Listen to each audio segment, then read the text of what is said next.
এখন থেকে আপনার প্রিয় সিরিয়ালগুলো ফ্রিতে দেখুন এক্সক্লুসিভলি শুধুমাত্র সান নেক্সটে। এখনই অ্যাপ ডাউনলোড করুন। আমি তোমায় বলেছিলাম না ভালো বাবা, খুব তাড়াতাড়ি সব ঠিক হয়ে যাবে। দেখলে আমাদের সব প্রবলেম ঠাকুর দূর করে দিল। কিন্তু একটা কথা আমি বুঝতে পারছি না রে ডালি, সইটা করে আমি ঠিক করলাম না ভুল? ভুল তো করেছো বটেই জামাইবাবু, কিন্তু তুমি এই সইটা করে ঠিক কত বড় ভুল করলে সেটা তুমি পরে টের পাবে। তখন মাথায় একেবারে বিনা মেঘে কড়কড়িয়ে বজ্রপাত হবে।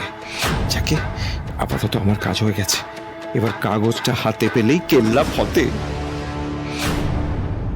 ভালো বাবা, তুমি এসব কথা কেন বলছো বলো তো? আচ্ছা আচ্ছা, এখানে ভুলের কি আছে বলো? ডালি, আমার কাছে সম্মানটাই সব থেকে বড় কথা, জানিস তো। তাক অর্থনৈতিক ক্ষতির কথা আমি ভাবি না, আমি ভাবছিও না। আমি সম্মানহানির কথা ভাবছি, সেটাতে আমি বড় ভয় পাই রে।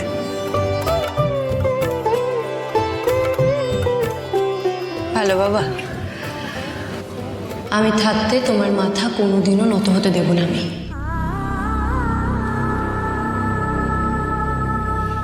একটা কথা বলি মা, জীবনে না অনেক বাধা আসবে, কিন্তু মনে রাখবি, যেটা ভালো বাবা বলে গেছিল, তুই সারা জীবন সবসময় মাথা উঁচু করে বাঁচবি, কোনো প্রলোভনে পা দিবি না, তুই বিপদকে ভয় পাবি না। কথা দে, তুই কোনোদিনও কারোর কাছে হারবি না মা।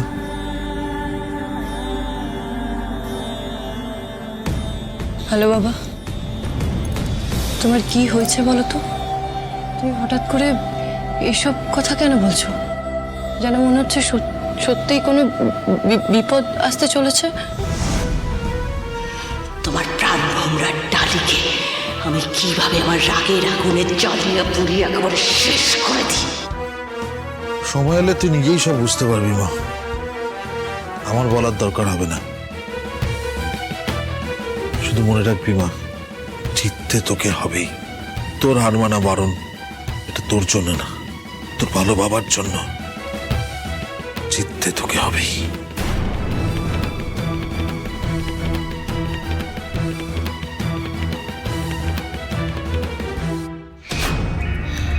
যে তার দূর দূর অব্দি কোনো আশা নেই শেখরদা, হারতে তোমাদের হবেই।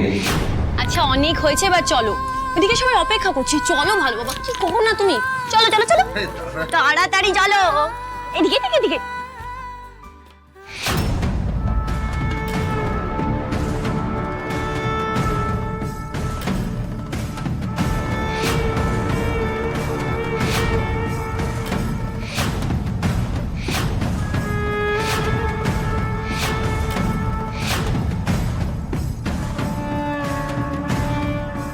একসময় এই কোম্পানিটা আমার বাবার ছিল।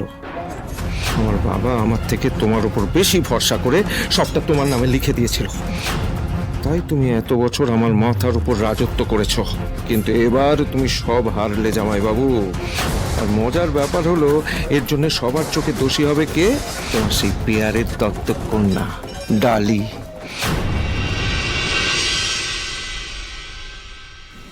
দেখেছো বৌদি, যে মেয়েটাকে তুমি দোষারোপে একেবারে জেরবার করে দিচ্ছিলে, সে কিন্তু আমাদের বিপদে সুরাহা করে দিল।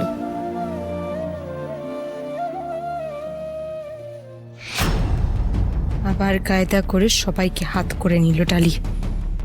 যতই ওকে টেনে নামানোর চেষ্টা করছি, ততই ও প্রত্যেকবার বাজিমাত করে বেরিয়ে যাচ্ছে। ঝুম দিদি, আমি তোমায় বলেছিলাম না, আমাকে একটু সময় দাও, দেখবে আমি সবটা ঠিক করে দেব। আর সত্যিই মনে হচ্ছে সব বিপদ কেটে গেছে। তোমাকে আর তোমার পড়াশোনাও ছাড়তে হবে না, চাকরিও খুঁজতে হবে না। তুমি নিশ্চিন্তে তোমার ওই ফ্যাশন ডিজাইনিং এর কোর্সটাও কমপ্লিট করতে পারবে। থ্যাংক ইউ রে, আজ সব কিছু পসিবল হয়েছে তোর জন্য। Thank you.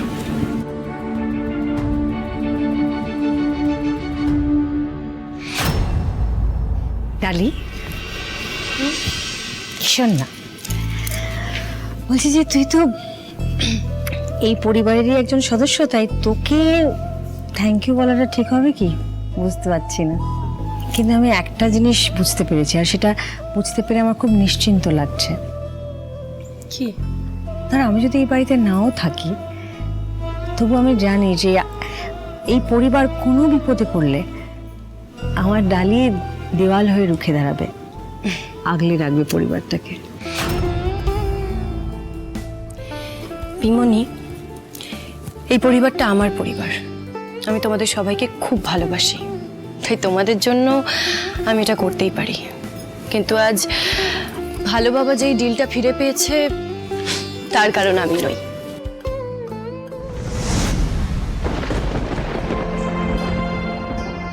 এটা একমাত্র সম্ভব হয়েছে রক্তিম বাবুর জন্য।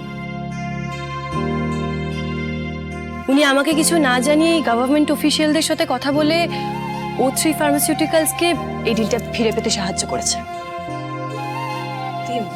মানে আমি আমি সত্যি জানি না মানে কি বলে যে তোমাকে ধন্যবাদ জানাবো। Thank you so much. Please please please please আমাকে একেবারে ধন্যবাদ জানানোর কোনো প্রয়োজন নেই, প্লিজ।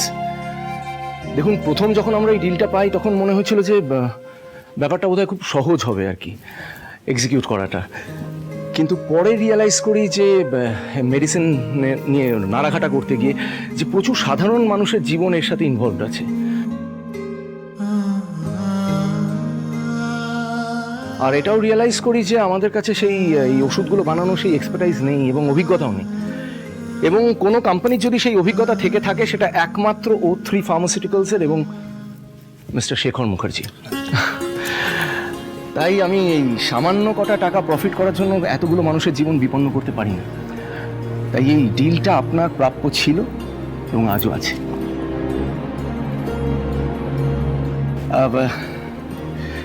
ডালি, আমাদের কিন্তু একটু দেরি হয়ে যাচ্ছে, বেরোতে হবে পরে। একটু একটু মানে আমরা আমাদের সাধ্য মতন যত সামান্য ব্যবস্থা করছি, কিছু রিচুয়ালসও আছে, সেগুলো কমপ্লিট করতে হবে। প্লিজ তোমরা একটু, হ্যাঁ একটু এসো এদিকে। ডালি, হ্যাঁ হ্যাঁ এসো এসো এসো, তুমি এসো এসো। কি বুঝছেন ডাক্তারবাবু? সত্যি সুস্থ হয়ে যাবে তো? দেখুন না কেমন একটা নেতিয়ে পড়ে আছে, কোনো সারা শব্দ করছে না। আমার মনে হয় ওনাকে যে ওষুধটা দেওয়া হয়েছে তারই কোনো সাইড এফেক্ট হবে।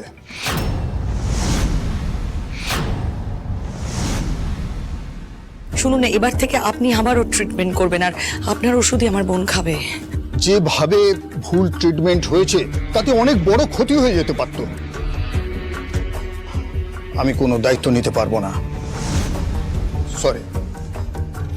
যার কথায় আপনারা ওই ডাক্তারকে দেখিয়েছেন তাকে গিয়ে প্রশ্ন করুন এর দায় উনি নেবেন কিনা। দেখুন ডাক্তারবাবু, বৌদি কিন্তু মানে ছোটির ভালোর জন্য এই ডিসিশনটা নিয়েছিল।